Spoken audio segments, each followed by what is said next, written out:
Ini beberapa kru juga teman-teman Udinus ya ada yang merasa begitu tapi tidak pada lapor mungkin apa ya mungkin takut ribet atau apa sehingga terus Obatnya akhirnya gratis, Pak.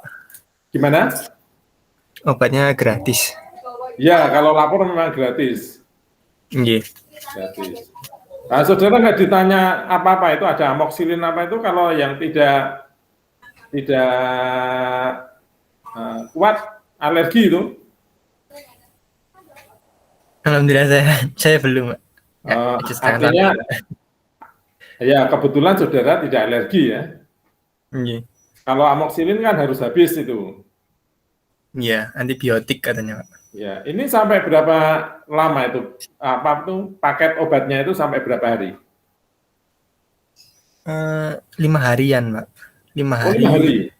Nah, Iya. saudara berarti pas mulai serangan itu apa? Biasanya hilang penciuman.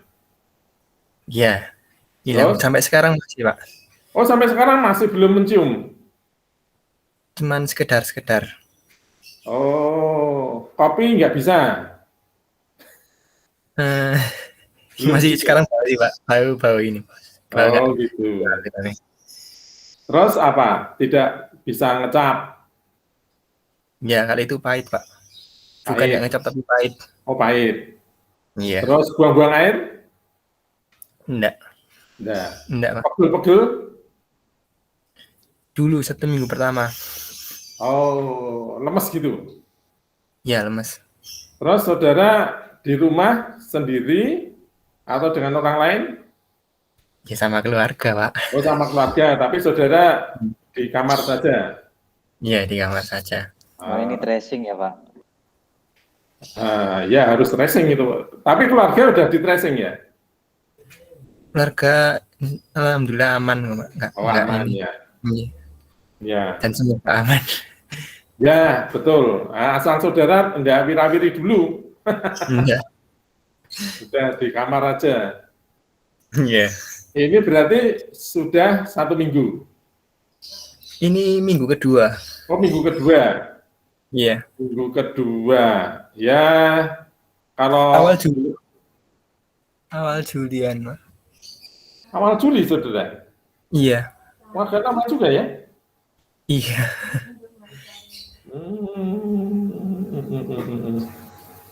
Tapi katanya kalau di ini lagi ya tetap positif, tapi Positif, tanggal 22. iya. Sampai 25 hari, Mas. Saya masuk tanggal 22, Pak. Nanti masuk 22. Iya. Nah, berarti tanggal 22 itu PCR dulu. Iya, di 22 Juli. Ya. 22 Juli saudara harus PCR. Nah, itu tidak tahu nanti, Pak.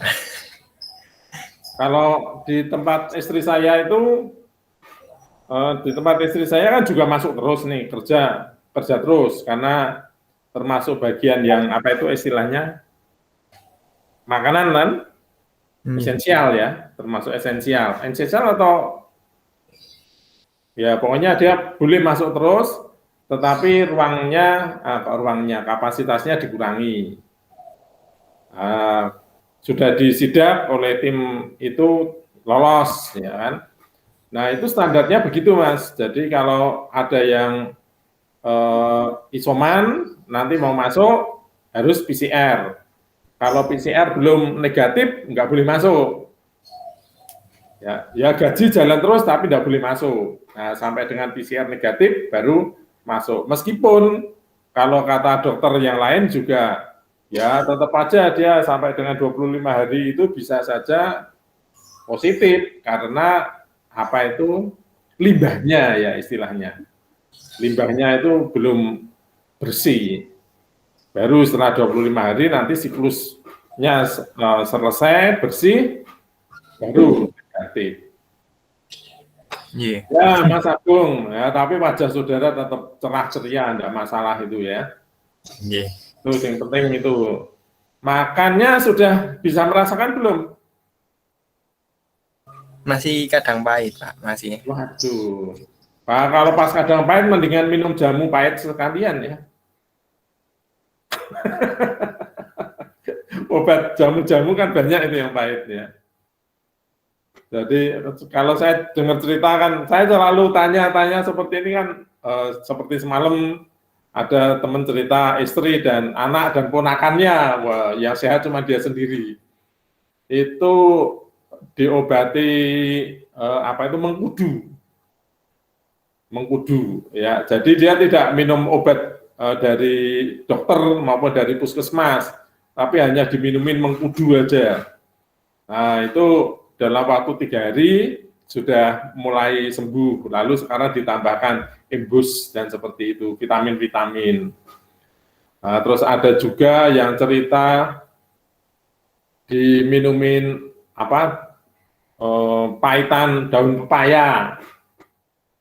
Nah, kalau saya sendiri jadi ingat jamu untuk anak saya itu. Anak saya itu dulu apa lendirnya di dalam tuh waktu masih kecil lendirnya banyak, sehingga dia harus sering disedot.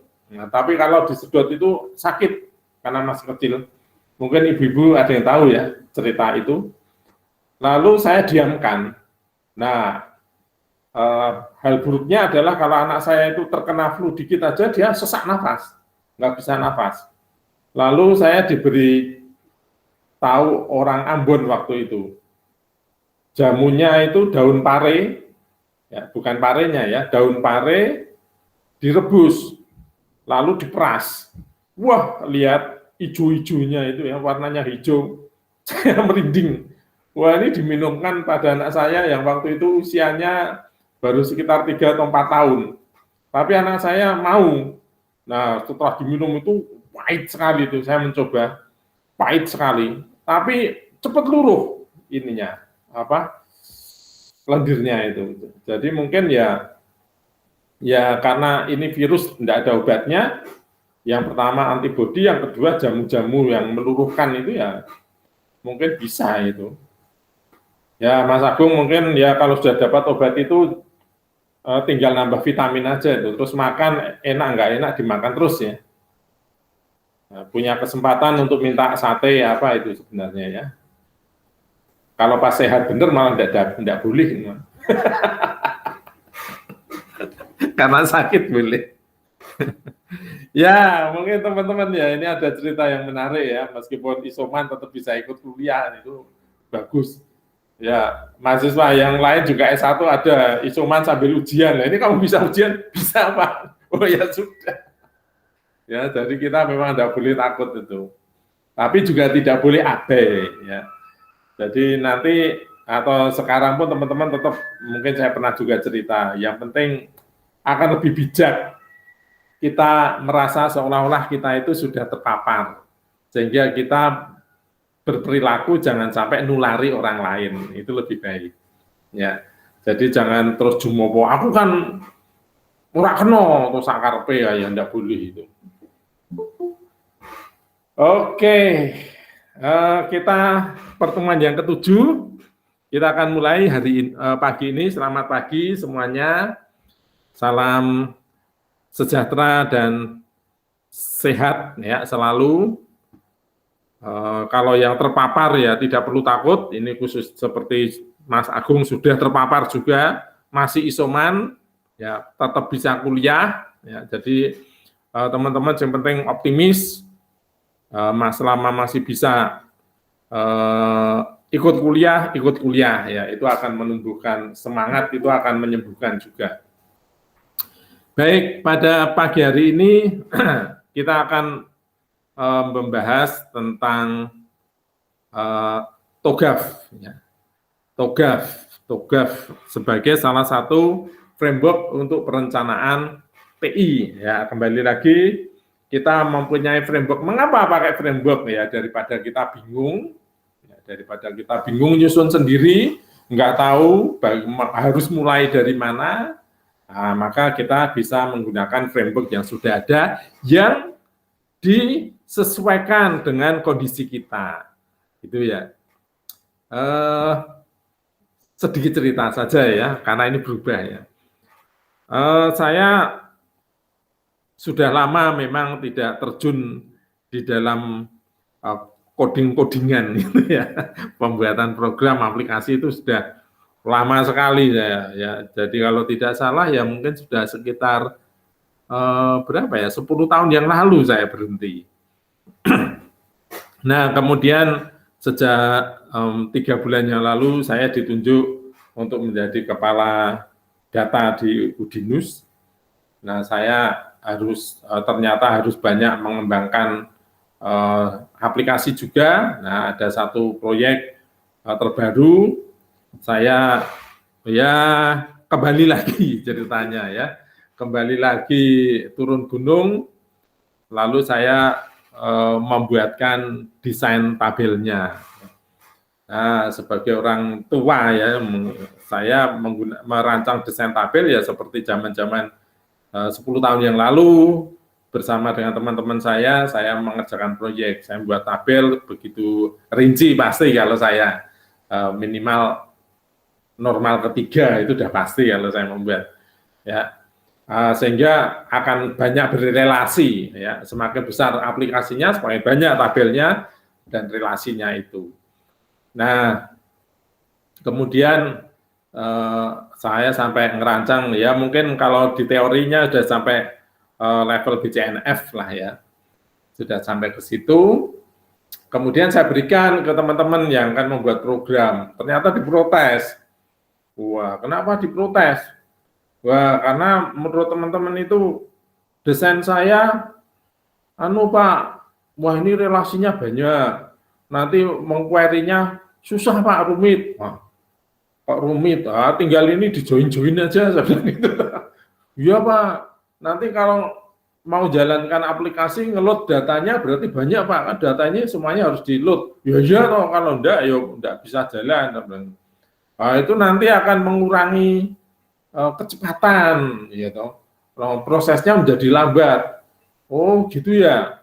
Nah, terus kalau menurut kamu gimana? Nah, terus ini Pak digabung. Wah, nah kalau seperti itu nanti tabelnya udah bagus toh Pak. Iya Pak, tapi lebih efisien dalam penggunaan jaringan dan juga query-nya lebih mudah.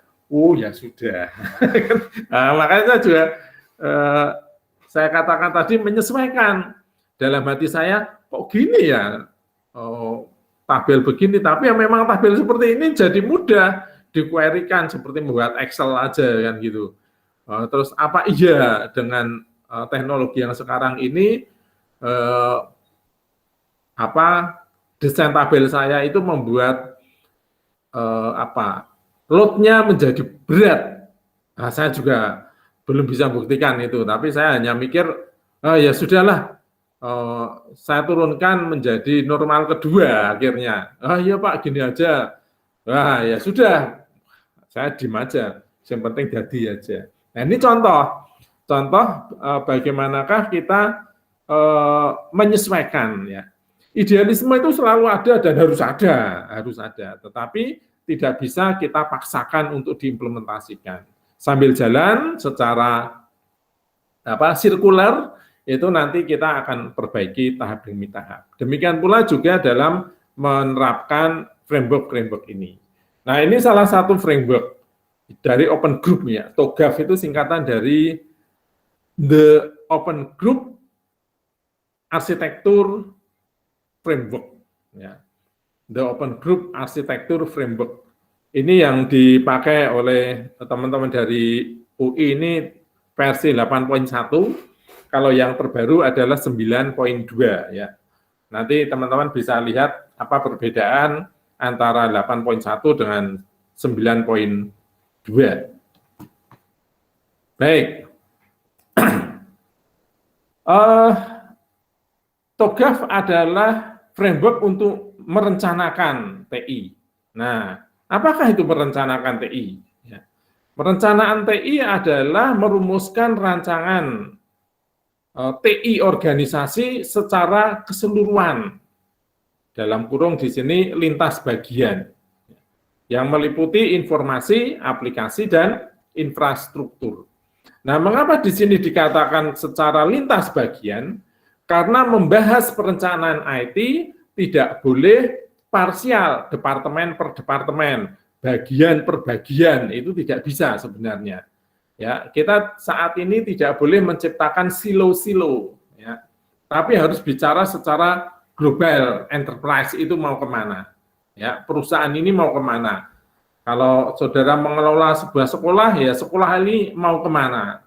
Apalagi menteri yang sekarang, Menteri Pendidikan mengatakan merdeka, maka kita boleh membuat sebuah sekolah seperti apapun, yang penting outputnya itu terukur, prosesnya terukur, ya.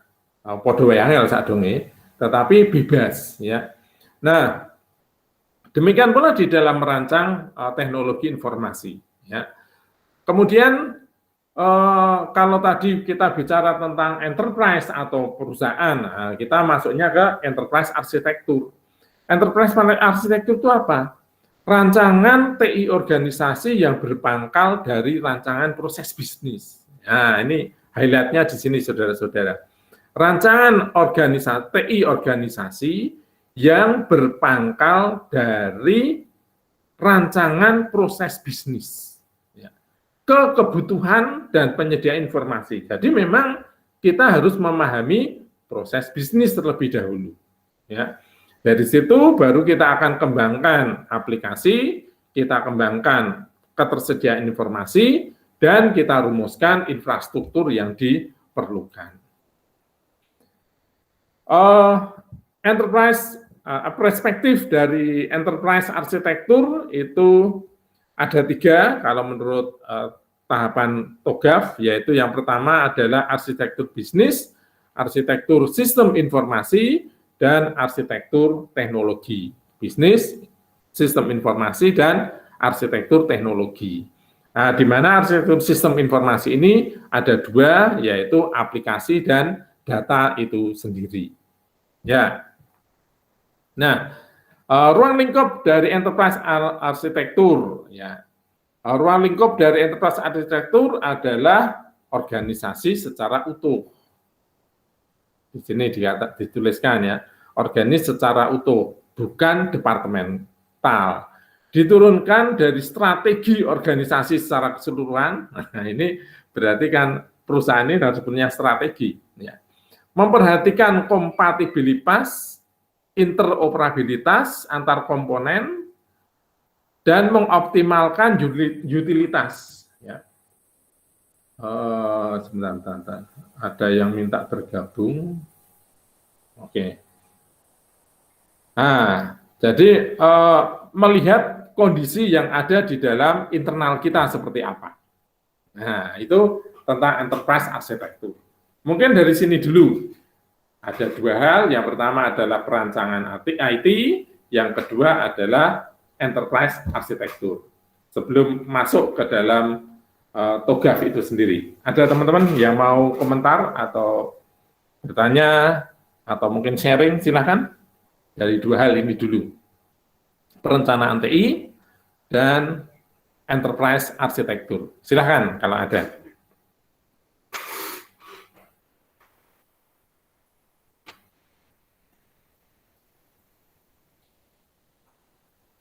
Ada? Belum? Kalau belum saya lanjutkan, kita masuk ke TOGAF itu. Apa itu TOGAF?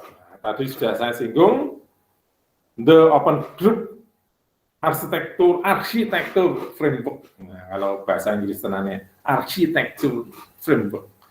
Suatu kerangka kerja pengembangan, penerapan, dan pengelolaan arsitektur TI organisasi.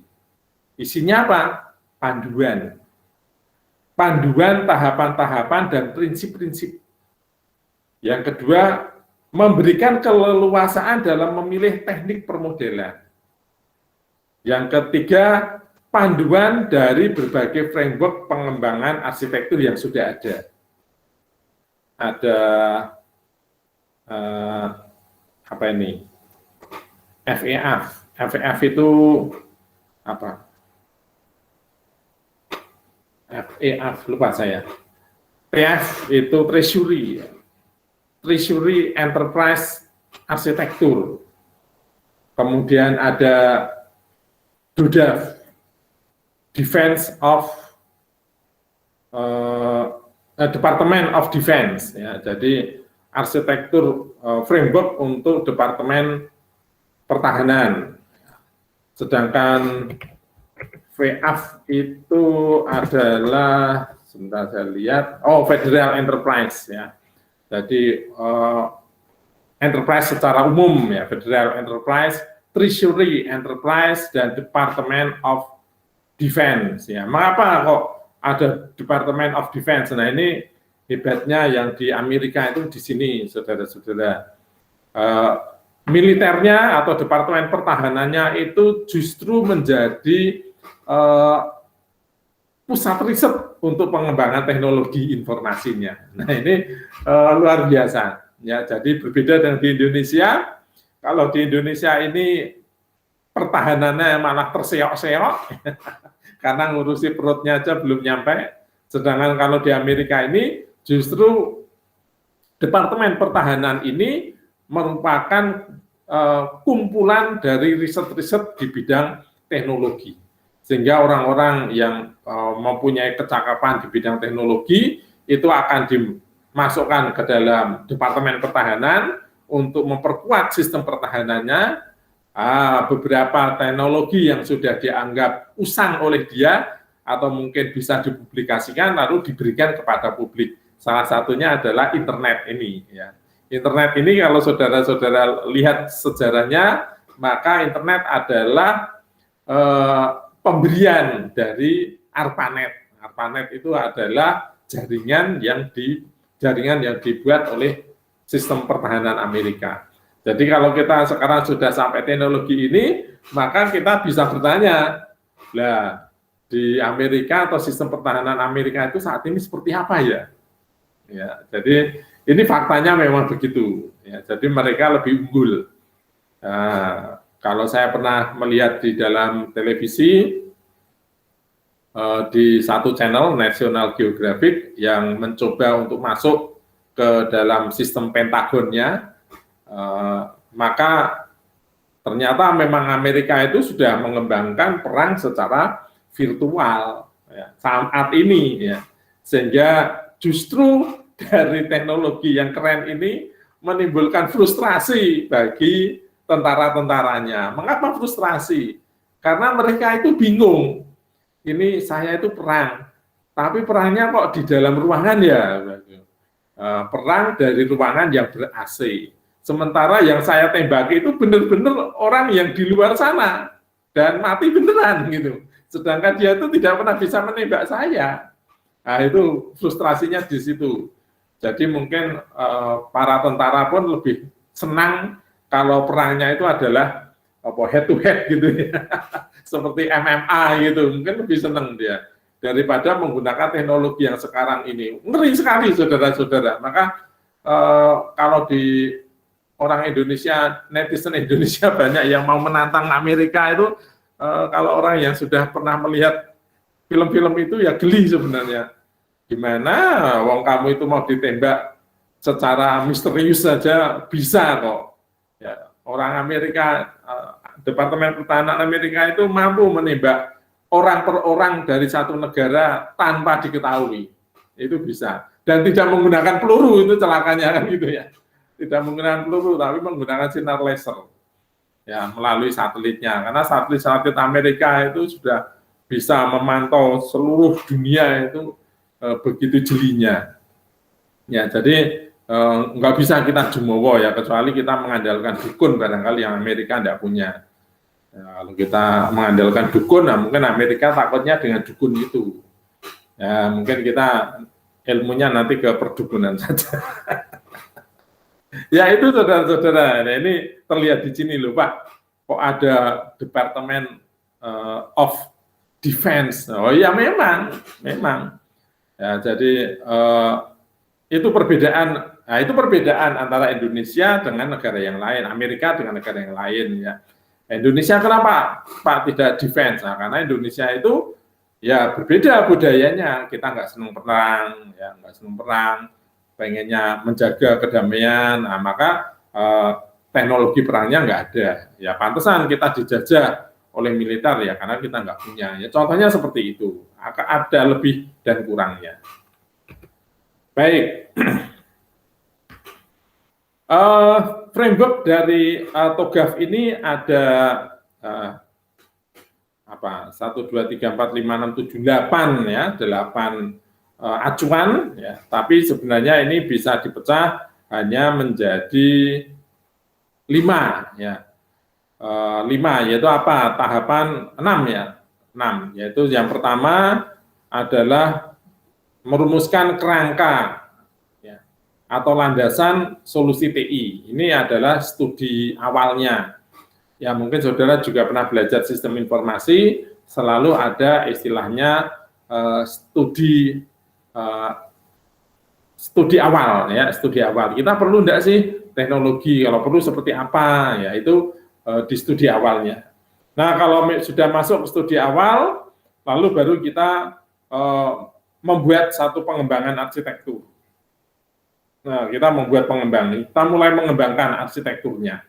Nah, kalau sudah mengembangkan arsitekturnya, maka kemudian kita analisis tentang teknologi, ya, atau analisis tentang gap arsitektur saat ini dan yang akan datang. Ya. Jadi ini kelebihan dari tata kelola yang kita sudah rumuskan di depan, bahwa kalau kita bicara tata kelola, maka kita tidak ngurusi yang saat ini, tapi kita ngurusi yang kedepannya seperti apa. Nah, oleh sebab itu, saat kita membangun infrastruktur, kita juga harus melihat ke depannya kita akan kemana teknologi ini dibawa. Nah, kita sudah membaca literatur itu. Nah, dengan mengetahui gap tersebut, maka kemudian kita bisa memilih, ya, kita akan bermigrasi ke arsitektur yang seperti apa. Ya. Perencanaan proses migrasi ke arsitektur yang baru. Nah, setelah itu barulah kita mulai membangun proyek-proyek untuk menerapkan arsitektur yang telah kita rumuskan. Lalu setelah itu kita lakukan evaluasi, ya, berdasarkan tren teknologi saat itu dan juga berdasarkan pemenuhan kebutuhan sesuai dengan visi-visi yang telah diterapkan. Nah, ini lalu akan menjadi sebuah siklus yang seperti siklus hidup sistem. Nah, kalau kemudian dari 6 langkah ini diterjemahkan lebih detail, maka setelah kita melakukan studi kelayakan, lalu kita membuat visi. Nah, visi. Siapa yang punya visi? Pimpinan. Ya, maka IT governance itu selalu melibatkan pimpinan sebagai stakeholder dan penanggung jawab. Ya. Nah, visi dari perusahaan, visi dari organisasi termunculkan, barulah mengembangkan arsitektur bisnisnya. Ya. Nah, arsitektur bisnis, kalau kita kemarin sudah bicara tentang ITIL, ya, Information Technology Library, ya, itu bicara tentang bagaimana mendeliver layanan. Ya, maka sama di dalam bisnis arsitektur itu juga kita harapkan supaya teknologi itu mampu mentransformasi bisnis yang baru, ya. Jadi menciptakan bisnis yang baru atau setidaknya menciptakan proses bisnis baru yang lebih efisien, lebih simpel. Ya. Nah, setelah kemudian kita bicara tentang bisnis, lalu barulah kita bicara tentang kebutuhan arsitektur sistem informasinya. Nah, setelah arsitektur sistemnya terbentuk, baru kita bicara tentang bagaimana sistem ini bisa kita enablerkan. Ya, kita akan bicara tentang infrastrukturnya. Kita akan bicara tentang jalannya kalau mungkin kita bicara tentang transportasi. Orang sudah berpikir, wah, misalkan pemerintah ini proyeknya kan, ya menurut saya hebat, ya bukan halu sih, tetapi untuk beberapa orang memang dikatakan halu, tapi sebenarnya tidak, karena negara-negara tetangga sudah, misalkan dengan idenya kereta cepat. Pertama kereta cepat Surabaya-Jakarta. Sekarang Surabaya-Jakarta itu ditempuh dalam waktu sekitar 8 jam. Jakarta-Surabaya. Bagaimana yang 8 jam ini kita kurangi menjadi hanya 3 jam? Atau syukur-syukur 1 jam. Bisa enggak 1 jam? Oh, ternyata bisa. Mengapa? Karena sudah ada kereta dengan kecepatan tertentu yang bisa menempuh jarak Surabaya-Jakarta itu hanya dalam waktu 1 jam. Nah, itu visi, Mas. Jadi kalau pemerintah, Departemen Perhubungan, khususnya perkeretaapian sudah punya visi ke situ, kemudian akan dirancang bagaimanakah nanti tentang penjadwalannya. Nah, itu berarti dia bicara tentang sistemnya. Bagaimanakah pembayarannya, bagaimanakah tiketnya, bagaimanakah laju kereta ini. Kalau Jakarta Surabaya berhenti, kalau ada orang yang mau berhenti di Tegal gimana? Nah, misalkan gitu. Oh, tidak boleh ya. Terus Semarang boleh enggak? Nah, ini nanti akan jadi perdebatan, ya kan? Itu bicara tentang sistem. Nah, lalu setelah itu akan bicara lagi. Lah, kalau kecepatannya segitu, bisa nggak pakai kereta yang sekarang ini? Rel kereta yang sekarang ini. Nah, itu ngomong di poin D itu, arsitekturnya. Bisa enggak? Enggak bisa ya. Oh iya, enggak bisa. Karena jalan kereta yang saat ini ada di tempat yang ya tidak mungkin untuk seperti itu. Nah, bagaimana caranya? Ya, mungkin kita akan membuat jembatan tersendiri, ya. Jembatan tersendiri, ya itu bicara infrastruktur namanya, ya. Sehingga visi supaya Jakarta Surabaya bisa ditempuh hanya dalam waktu 1 jam itu, maka kita butuh arsitektur seperti itu. Langkah berikutnya, ini sebenarnya kereta api cepat seperti ini masih oke enggak sih? Nah, ya kan? Kedepannya apakah masih digunakan atau enggak sih? Kita pakai teknologinya apa ya? Listrik atau pakai magnet? Ya, kalau Jepang itu kan pakai magnet, ya, sehingga kereta itu tidak nempel di rel, ya, tetapi mengambang. Nah, karena mengambang, maka dengan dorongan kecil dia sudah bisa meluncur dengan cepat. Rahasianya di situ.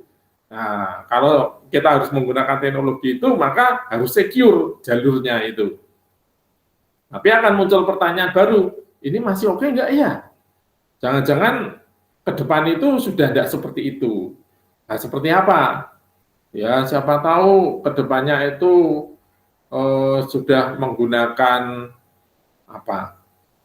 Mungkin tidak lagi menggunakan darat, tapi menggunakan apa?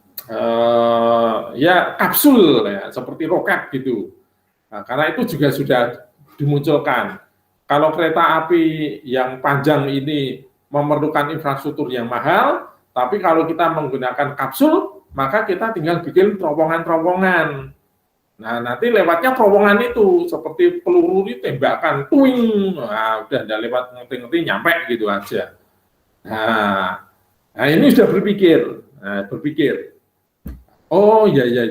Tapi kan berapa lama lagi? Nah, kalau kita sudah tahu seperti itu, maka kita bangun infrastrukturnya tidak cuma untuk saat ini, tapi untuk kedepannya. Ya, untuk kedepannya seperti apa? Ya, jadi contoh misalkan banyak orang mungkin ngeritik tentang ini presiden kita ini bangun jalan tol terus. Nah, orang tidak berpikir, dia hanya berpikir jalan tol aja, buat apa? Saya tidak punya mobil. Oh ya, sirik kalau seperti itu. Karena dia tidak punya mobil, lalu tidak bisa menikmati jalan tol, maka ngeritik. Tidak boleh begitu. Padahal kalau kita bicara dalam skala yang lebih luas, dengan adanya jalan-jalan yang lebar, lalu lintas bisa berjalan dengan cepat, ya, maka pemborosan itu bisa ditekan, biaya transportasi ditekan, maka harga jual juga nanti akan rendah juga. Nah, ini yang membuat jadi berantai sebenarnya efeknya dengan adanya jalan yang lebih besar itu. Dan di negara-negara maju itu rata-rata sudah mempunyai, ya. Tahun berapa saya di Malaysia itu ya, 10, 11, 12 tahun yang lalu ya, pernah tinggal di Malaysia. Pertama kali masuk di Malaysia saya juga kagum. Ini mobil jalan 175 km per jam sambil merokok tuh. Ya, sopirnya sambil merokok santai-santai, dan saya juga tidak merasa kecepatannya secepat itu. Mengapa? Karena jalannya luas banget, 24 jalur. Bisa saudara bayangkan. Itu 12 tahun yang lalu. Nah, terus kemudian jalan-jalan sana sini sudah begini. Terus sampai dengan akhirnya tahu, loh kita bisa naik bis tuh sampai Singapura. Oh sampai Thailand. Oh sampai Rusia malahan. Oh sampai Rusia kita bisa. Waduh, hebat banget. Nah, dengan cara seperti itu, maka Malaysia itu transport menjadi tidak masalah, ya. Nah, Indonesia waktu itu belum ada, ya kan? Jalan tol di Jakarta aja semrawut, ya, macet sana sini, malah beberapa terputus, ya. Nah, terus oh ya benar. Jadi kalau kita pernah melihat ke luar negeri, tidak usah jauh-jauh. Oh negara tetangga kita aja jalannya sudah hebat. Kita ternyata kurang karena kita itu negara yang besar. Nah itu bicara tentang opportunity, ya peluang. Jadi saat ini kita akan bangun, misalkan tadi kereta. Cocok nggak sih? Wah nanti pakai model kapsul. Oke, kalau kapsul berarti tinggal buat terowongan. Basisnya jalan kereta ini bisa enggak? Bisa. Nah kita siapkan bahwa ini bangun untuk kedepannya sekalian. Nah kalau itu sudah disepakati, mulailah kita melakukan tahap yang ke F. Migrasi, ya toh, migrasi. Ya, jadi kita akan berpindah ke situ. Nah, untuk berpindah itu seperti apa nantinya? Nah, sekarang kita masih menggunakan kereta api seperti ini. Bagaimana nanti untuk pindah orang pindah ke situ? Nah, itu dirumuskan. Ya. Mungkin mulai dikenalkan jalurnya. Ya, mungkin pertama tidak 1 jam lah, 3 jam. Kenapa 3 jam? Karena kita akan berhenti di stasiun yang besar. Mana? Cirebon. Semarang, ya toh. Nah, Semarang, terus yang lainnya enggak usah, wes dilewati aja. Probolinggo, enggak. Ada yang rumahnya Probolinggo? Ada ya rumahnya Probolinggo ini, teman-teman? Enggak ada ya? Wah, enggak usah. Probolinggo itu setelah Jawa Timur, setelah Surabaya ya.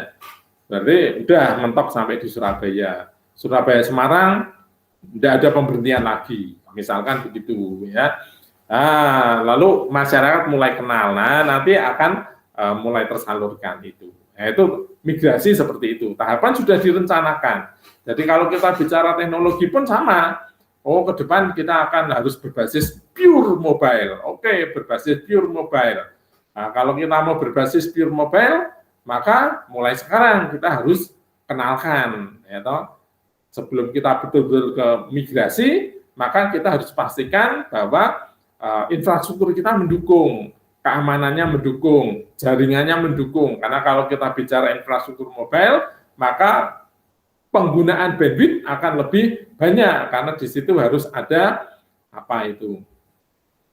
lokasi, ya, lokasi yang dimainkan. Sedangkan kalau informasi tentang lokasi, GPS selalu harus dimainkan. Kalau makan mobil nggak pakai GPS, wah ya itu nilai lebihnya mobile itu kan di mobilenya itu ya di GPS-nya itu. Jadi kalau tidak diimplementasikan ya tidak jadi mobile, hanya like mobile, gitu. Ini maka harus mulai dijelaskan. Apa dasarnya? Oh, smartphone yang semakin murah harganya. Wah, berarti orang sekarang banyak yang lebih memilih smartphone daripada menggunakan handphone. Menggunakan laptop misalkan. Nah, ini sudah satu gambaran. Oh iya, kalau begitu kita masuk ke mobile itu. Nah, kalau kita sudah pastikan, maka tahap yang ke G, yaitu mulailah kita membangun aplikasinya, proyek-proyek itu. Infrastrukturnya, ya, jaringannya kita buat, kemudian arsitektur dari servernya, ya, untuk mengatasi bisa menginformasikan tentang GPS-nya itu bagaimana, ya.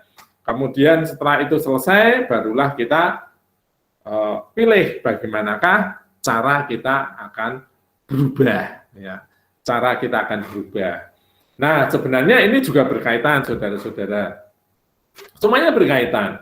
Contoh, kalau kita sudah merumuskan cara kita berubah, nah, kalau kita definisikan bahwa perubahan itu harus terjadi secara cepat, maka yang G itu, ya, tata kelola implementasinya, membangun proyeknya, barangkali kita tidak membangun proyek secara utuh, tetapi kita membeli. Itu nggak apa-apa. Atau kita menggunakan cloud, itu nggak apa-apa juga. Ya, ya. Jadi terus sampai dengan kita strategi untuk perubahannya dirumuskan, terus sampai dengan adanya visi yang baru. Itulah saudara-saudara framework dari TOGAF itu. Ya, jadi siklusnya seperti itu. Mungkin ada pertanyaan dari sini, silakan. Nah, kalau ada yang tanya, Pak, ini bangun aplikasinya di mana? Bangun aplikasinya itu di G itu, implementation. Ya.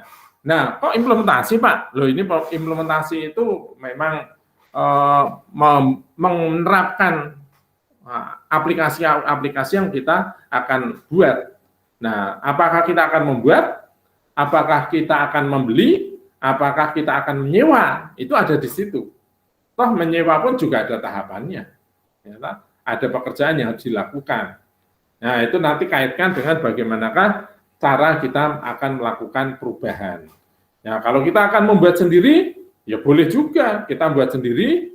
Nah, berarti nanti sudah dirumuskan bagaimana kita perubahannya secara paralel. Wah, yang paling lama ini paling moderat, ya paling moderat, tapi juga lama. Moderat itu pasti lama. Atau kita harus cepat. Nah, itu kan berbeda. Anak-anak zaman sekarang pengennya cepat, ya, karena sudah lama dicekoki oleh Power Rangers itu, jadi pengennya segalanya langsung berubah. Nah, kalau pengen segalanya berubah dengan cepat, bisa enggak kamu bangun aplikasi ini secara cepat? Enggak bisa. Nah, kalau enggak bisa, ya sewa saja yang sudah ada. Ya sudah, sewa saja. Karena juga semakin banyak sekarang yang menyediakan ya, fasilitas cloud computing itu. Bahkan dengan cloud computing, kita bukan hanya bisa mendapatkan aplikasi secara cepat, tapi juga jejaring secara cepat. Nah, jangan bicarakan yang lain, Mas. Kadang saya juga mengalami, ya. Saya pernah utarakan masalah ini di kampus, misalkan. Saya pengen cepat berubahnya. Bahwa kita nanti, bahwa mahasiswa saya itu, kalau nanti membangun sampai dengan dia kuliah untuk tahapan buat tesis misalkan, ya. Begitu dia mengambil topik tesis, maka dia langsung akan dimasukkan atau diberi fasilitas untuk menggali jurnal, ya, dan dikaitkan dengan situs-situs yang memberikan jurnal itu. Nah, kalau kita bangun sendiri kan susah itu seperti itu. Ya, kita bangun jaringan seperti apa? Sedangkan di internet di dunia ini sudah ada. Kita tinggal masuk aja jaringan ke situ. Kita manfaatkan aplikasi mereka. Ya sudah sebenarnya. Kalau menurut saya sudah itu. Sehingga nanti mahasiswa S2 misalkan yang harus berbasis jurnal, maka saat dia mengetikkan satu topik, wah, sudah langsung disodori sekian banyak jurnal. Lalu kalau dia topiknya semakin rinci, maka jurnalnya akan tersaring lagi. Nah, sehingga dari situ kemudian mahasiswa mudah untuk melakukan risetnya. Nah, itu kan membantu. Ya, nanti aplikasi bimbingan ada di situ. Ya, nah, tapi apa pendapat dari beberapa teman, ya toh? Oh Pak, ya jangan kita pakai cloud itu toh Pak, kita bangun sendiri. Ya enggak apa-apa, saya bilang gitu. Kan kita biasa membangun sistem untuk orang lain, mosok nggawe dhewe ra iso. Ya nggawe kok ngono ki iso ra? Ya iso. Cepet ora? Ya ora. Ya kan? Kalau saya butuh kecepatan, kamu nggak bisa memenuhi. Ya percuma. Ya kan? Ya mungkin kita harus nyewa dulu. Nah, dari nyewa kita bisnis berjalan dengan suasana yang baru, dengan cara yang baru, ya toh, dengan proses bisnis yang baru, sambil kita kemudian belajar teknologinya dan lalu kita keluar membangun cloud tersendiri. Kan gitu.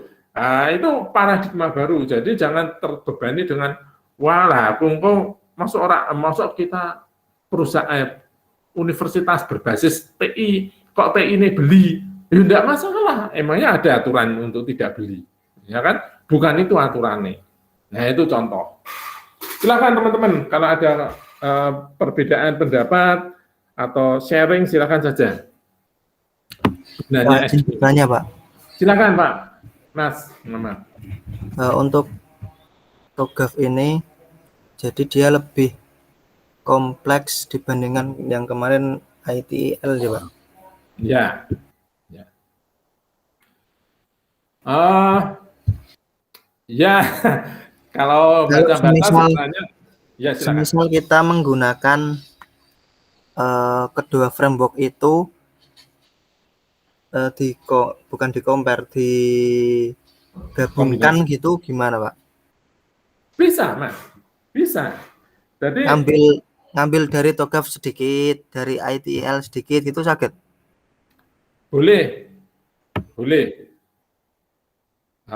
Jadi di awal saya sudah nyatakan di kuliah ini, ya kalau bisa buat sendiri buat aja. Nah ini sudah membuka itu. Tapi kamu tahu nggak mulainya mau dari mana?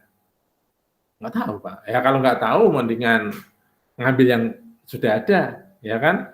Nah disediakan banyak framework. Tapi kalau ini tidak cocok Pak ya, pakai COVID misalkan nanti kita sampai ke COVID. Kok banyak banget Pak ya tahapannya? Ya memang begitu kalau COVID. Nah terus saudara karena sudah disodori banyak hal, udahlah saya buat sendiri. Nah, tapi saya ngambil. Wah ini kayaknya di TOGAF kok ada tahapan ini ya, bagus ini saya ambil. Tapi ini tidak perlu lah kalau di ITIL kan fokusnya ke sini saja. Nah perusahaan kita, organisasi kita lebih cocok ke situ. Ya sudah kita pakai ITIL misalkan. Tetapi kurang detail ini kita ambil dari TOGAF. Nah untuk yang keamanannya kok nggak ada ya? Ini nggak ada nih, nggak ngomong keamanan secara khusus nih. Lihat nih, nggak ada nih. Kalau dari sini, iya ini, piye ini. Nah, saudara nanti belajar framework yang lain. Wah ini ada penggunaan keamanan, masukkan lagi. Itu boleh, Mas Muhammad Jayudin. Ya, boleh-boleh saja. Jadi kita tidak terpaku. Kalau nanti di dalam implementasinya, kita boleh-boleh saja menggabung-gabungkan itu. Yang lebih penting sebenarnya adalah bahwa kita itu tidak ngawur, ya, tidak ngawur, tetapi ada tertulisnya, ada pegangannya, ya. Lari kemana? Karena ada visinya. Ngomong baik karena sudah ada parameter yang kita tetapkan lebih dahulu, ya.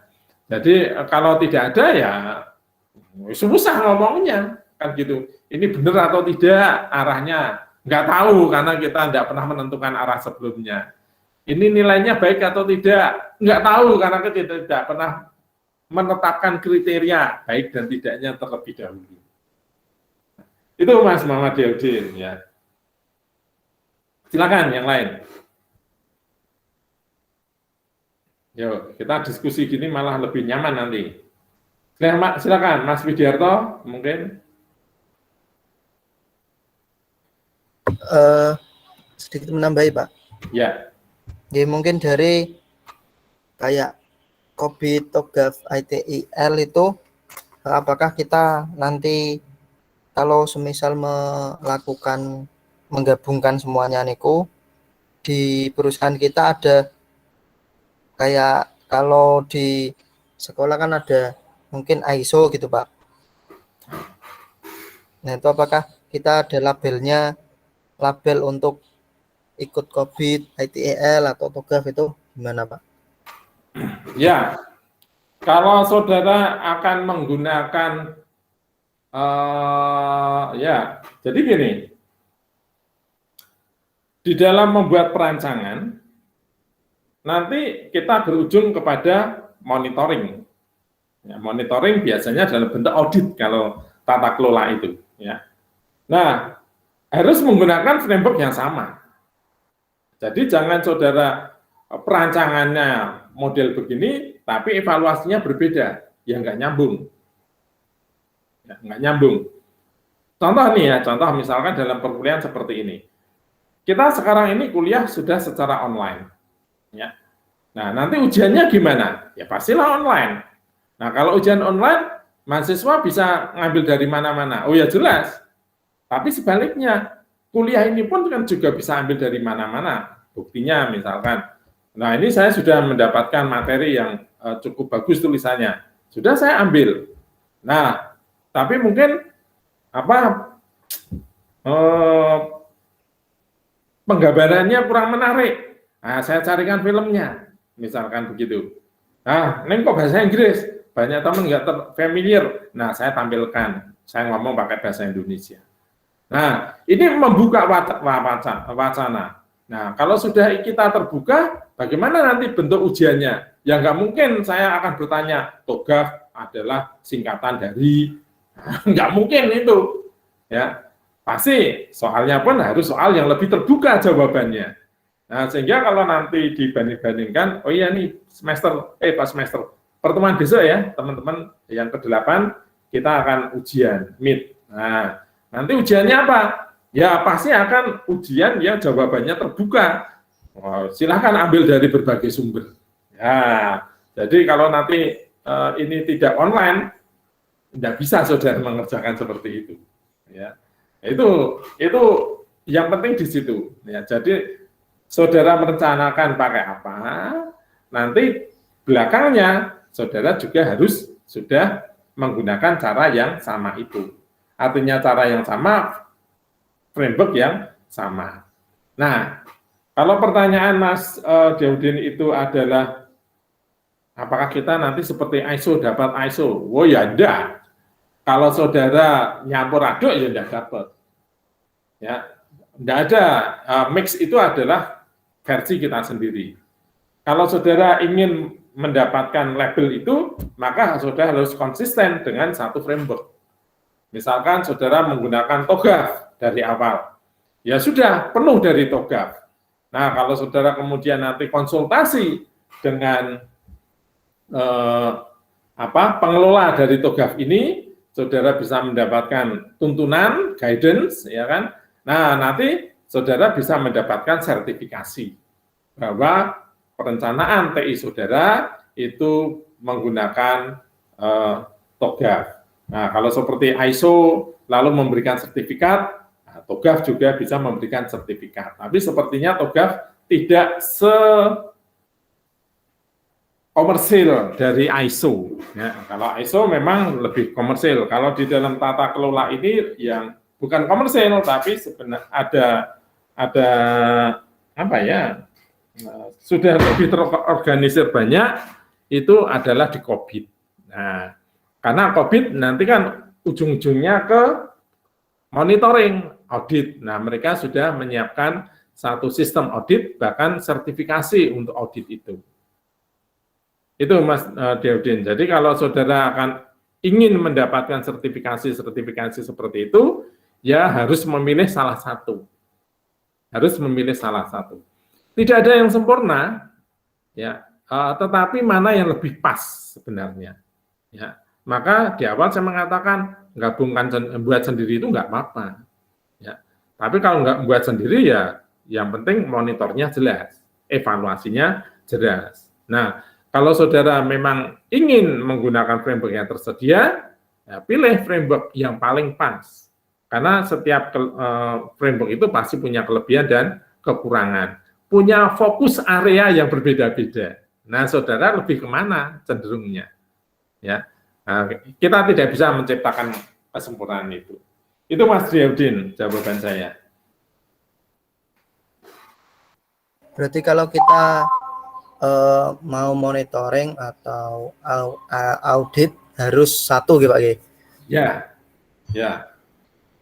Jadi kalau saat saudara itu nanti membuat satu,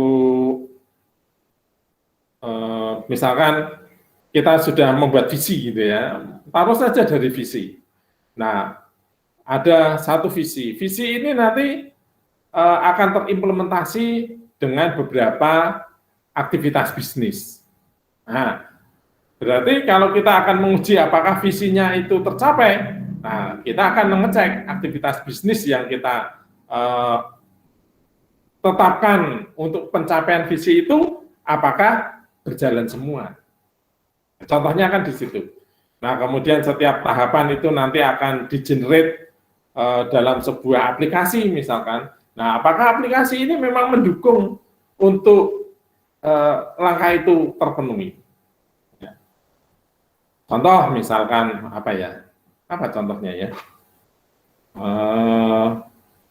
Nah, ini misalkan yang sekarang sedang populer di dunia pendidikan tinggi itu kan kegiatan Merdeka Belajar, Kampus Merdeka.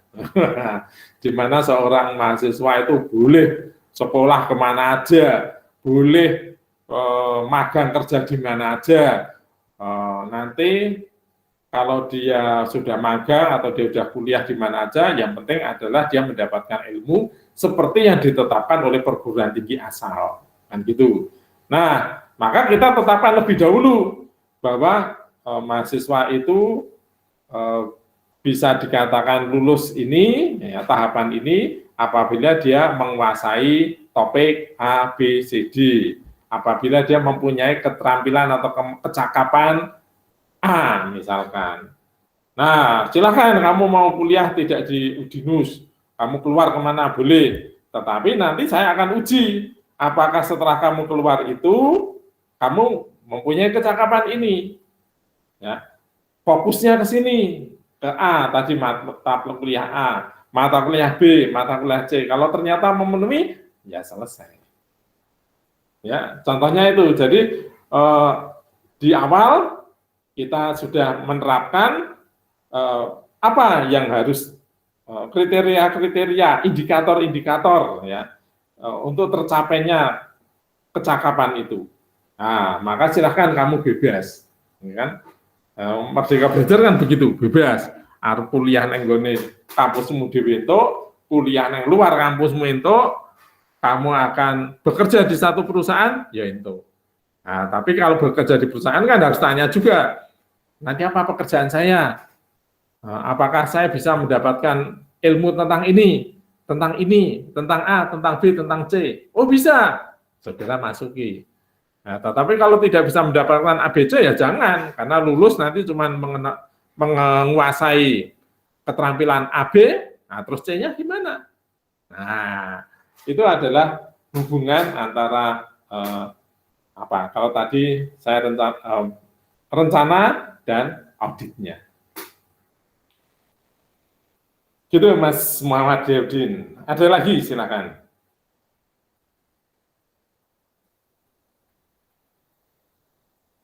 Silakan teman-teman.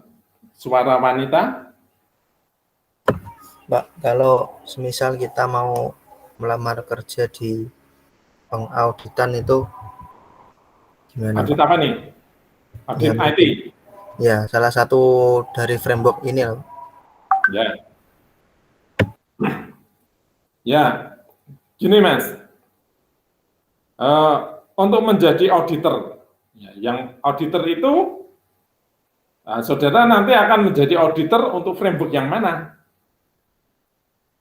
Ya, nah, yang saya tahu memang di IT, di apa grup governance ini, IT governance ini, ITGF ini. Memang yang saya kenal baru beberapa yang memberikan sertifikasi untuk auditor. Nah, tapi kalau saudara sudah mempunyai sertifikasi auditor itu, berarti saudara hanya pakar di framework tertentu.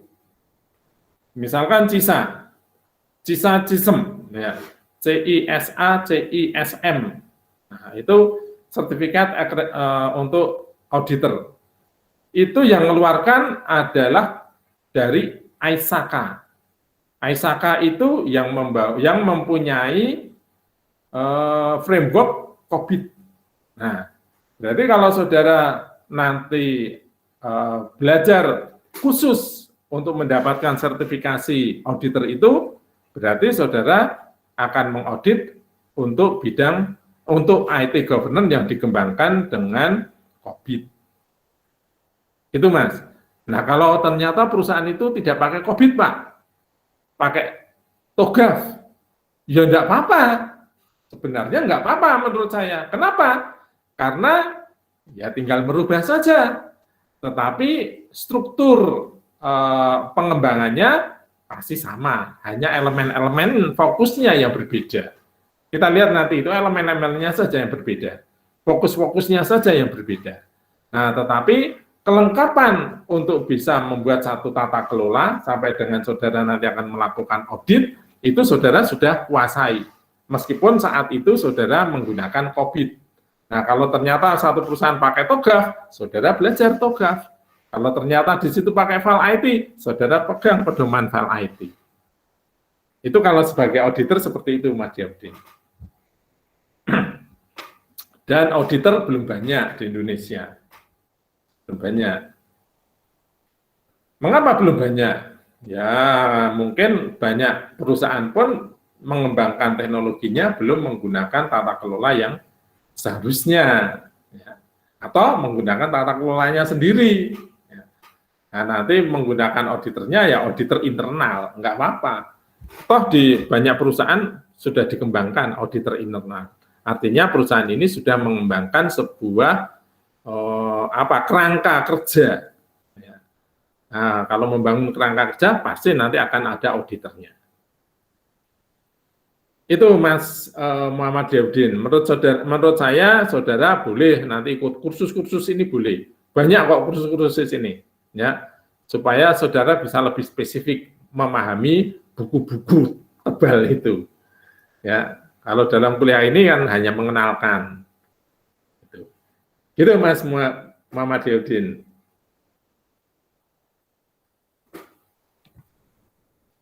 Terima kasih, Pak. Ya. Ada yang lain?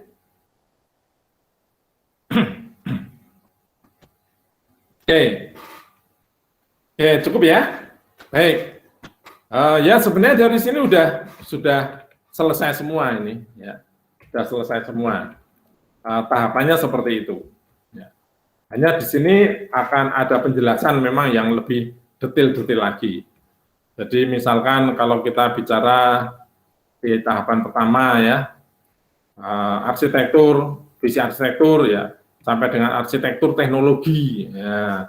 Itu ngomong arsitektur itu berarti tidak hanya arsitektur perusahaan, tapi sampai dengan ke arsitektur teknologinya. Lalu kalau kita bicara tentang bisnis strategi, berarti ini tahapan yang ke B ya, tahapan yang B. Nah, bisnis strategi.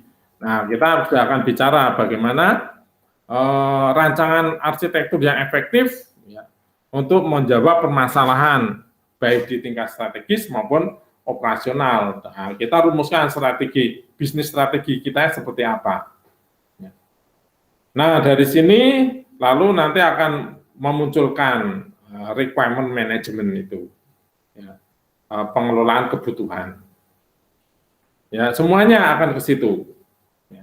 Itu saudara-saudara, jadi permasalahan-permasalahan ini sudah akan didefinisikan di sini. Nah, kalau kita bicara tentang kata kuncinya ya di sini, ya,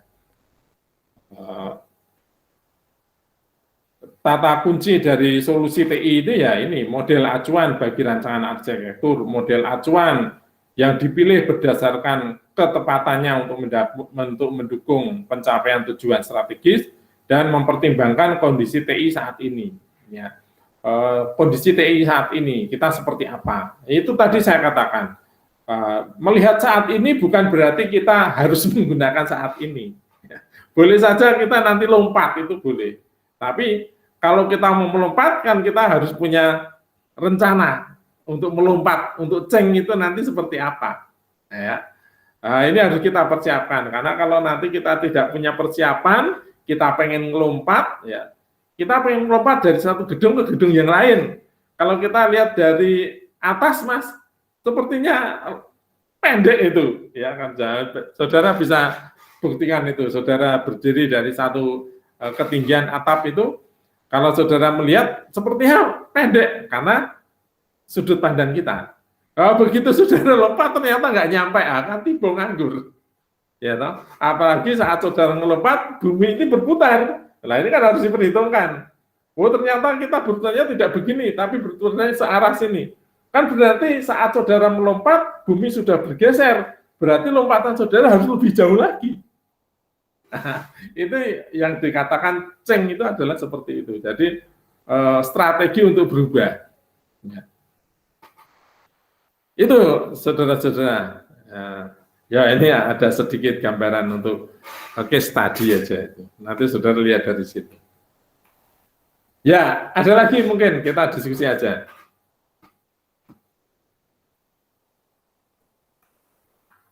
Oh, sebentar. Ya, tidak ada? Oke, kalau memang tidak ada, saya akhiri pertemuan pada pagi hari ini ya. Nanti minggu depan kita akan ketemu, tetapi untuk mites. Ya, kalau tidak ada mites, mungkin mitesnya sebagai tugas ya nggak apa-apa. Gitu ya. Oke, kalau begitu saya akhiri. Selamat pagi. Terima kasih atas perhatiannya. Selamat beraktivitas lagi dan jaga kesehatan selalu. Ya, selamat pagi. Terima kasih Pak. Terima Pagi, Pak. kasih, Kembali. Pak. Pagi, Pak. Terima kasih. Pagi, Pak.